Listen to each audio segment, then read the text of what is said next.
কোনো কিছু বললেই আপনারা বলবেন নির্বাচন পিছানোর ষড়যন্ত্র চলছে। কোনো কিছু বললেই আপনারা বলেন সবকিছুর সমাধান নাকি জাতীয় নির্বাচন। আমি তো ওই গণহত্যাকারী ফ্যাসিস্ট শেখ হাসিনা এবং তার দোসরদের বিচারের সমাধান এখনো দেখতে পাই নাই। আমি তো সন্ত্রাসী সংগঠন আওয়ামী লীগের নিষিদ্ধকরণ এখনো দেখতে পাই নাই। আমি তো এখনো বাংলার মাটিতে ওই ভারতীয় আধিপত্যবাদকে নিশ্চিহ্ন হতে দেখি নাই। এখনো চারপাশে রয়ের এজেন্টরা ঘুরে বেড়াচ্ছে। এরকম একটা সময় এসে কোনো কিছু বললেই আপনারা বলবেন যে ষড়যন্ত্র হচ্ছে, আর নির্বাচন দিলেই নাকি সবকিছুর সমাধান হয়ে যাবে। এইটা তো বাংলার জনগণ একবার রক্ত দিয়েছে, রাস্তায় নেমেছে, প্রয়োজনে আরেকবার রক্ত দিবে, কিন্তু নতুন কোন স্বৈরাচার সৃষ্টি হতে দেব না আমরা ইনশাআল্লাহ। কথাবার্তা পরিষ্কার। জাতীয় নির্বাচনের পূর্বে এই জুলাই সনদের আইনি বৈধতা লাগবে। ভবিষ্যতে নতুন কোন স্বৈরাচার আমরা সৃষ্টি হতে দেব না।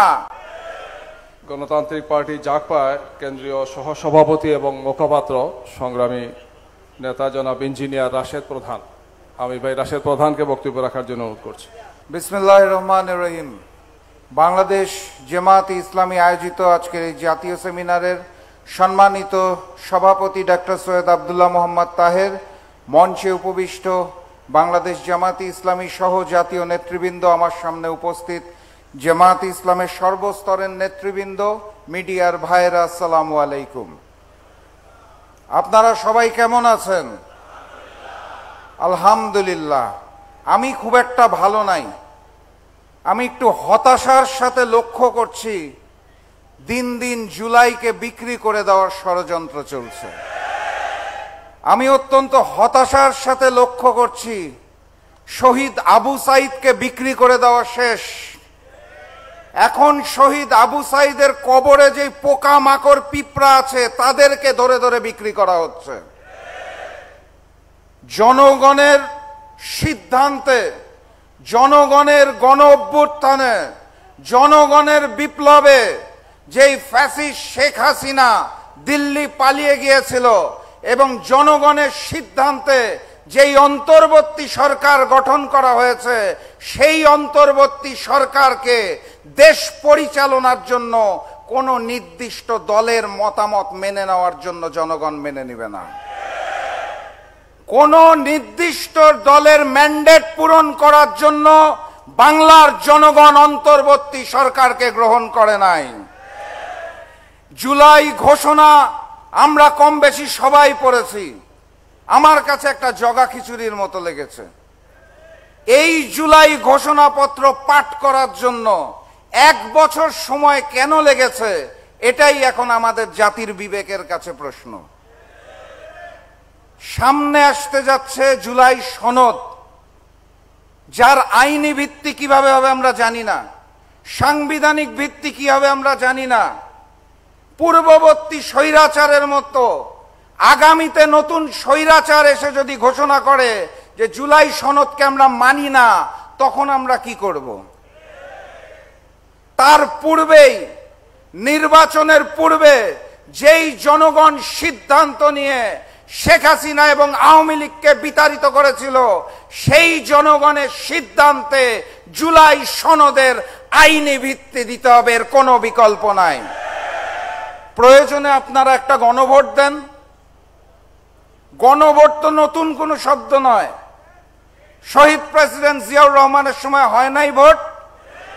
এখন করলে আপত্তিটা কোথা থেকে আসে? বাংলাদেশের মানুষ দীর্ঘদিন ভোট দেয় নাই। এই গণভোটের মাধ্যমে আমরা ভোট দেওয়ার সেই চর্চাটাও করে আসি। ভোট কিভাবে দিতে হয় তাই তো বলে গেছি। এই গণভোটটা দিতে যে সিদ্ধান্ত হোক, তারপরে জাতীয় নির্বাচন দেন, কারো তো কোনো আপত্তি থাকার কথা না। কোনো কিছু বললেই আপনারা বলবেন নির্বাচন পিছানোর ষড়যন্ত্র চলছে। কোনো কিছু বললেই আপনারা বলেন সবকিছুর সমাধান নাকি জাতীয় নির্বাচন। আমি তো ওই গণহত্যাকারী ফ্যাসিস্ট শেখ হাসিনা এবং তার দোসরদের বিচারের সমাধান এখনো দেখতে পাই নাই। আমি তো সন্ত্রাসী সংগঠন আওয়ামী লীগের নিষিদ্ধকরণ এখনো দেখতে পাই নাই। আমি তো এখনো বাংলার মাটিতে ওই ভারতীয় আধিপত্যবাদকে নিশ্চিহ্ন হতে দেখি নাই। এখনো চারপাশে রয়ের এজেন্টরা ঘুরে বেড়াচ্ছে। এরকম একটা সময় এসে কোনো কিছু বললেই আপনারা বলবেন যে ষড়যন্ত্র হচ্ছে, আর নির্বাচন দিলেই নাকি সবকিছুর সমাধান হয়ে যাবে। এইটা তো বাংলার জনগণ একবার রক্ত দিয়েছে, রাস্তায় নেমেছে, প্রয়োজনে আরেকবার রক্ত দিবে, কিন্তু নতুন কোন স্বৈরাচার সৃষ্টি হতে দেব না আমরা ইনশাআল্লাহ। কথাবার্তা পরিষ্কার। জাতীয় নির্বাচনের পূর্বে এই জুলাই সনদের আইনি বৈধতা লাগবে। ভবিষ্যতে নতুন কোন স্বৈরাচার আমরা সৃষ্টি হতে দেব না। বিপ্লবকে বিক্রি হতে দেব না। প্রয়োজনে আবারও বিপ্লব হবে, প্রয়োজনে আবারও রক্ত দেব, কিন্তু বাংলার মাটিতে আর নতুন কোন স্বৈরাচার আসতে দেব না ইনশাআল্লাহ। কথাবার্তা কি পরিষ্কার? ইমানি শক্তি ঠিক আছে? তাহলে স্লোগান তুলুন, নারায়ে তাকবীর, নারায়ে তাকবীর, নারায়ে তাকবীর। ভারতীয় আধিপত্যবাদ চলবে না, আওয়ামী লীগের অপরাজনীতি চলবে না। আগামীর বাংলাদেশ হবে স্বাধীন এবং সার্বভৌম বাংলাদেশ। নতুন যুদ্ধ আসতে যাচ্ছে, ঘোষণা দিয়ে দিলাম, তৈরি থেকেন। বিজয়ের পথে যাত্রা শুরু, জীবন অথবা মৃত্যু। আসসালামু আলাইকুম।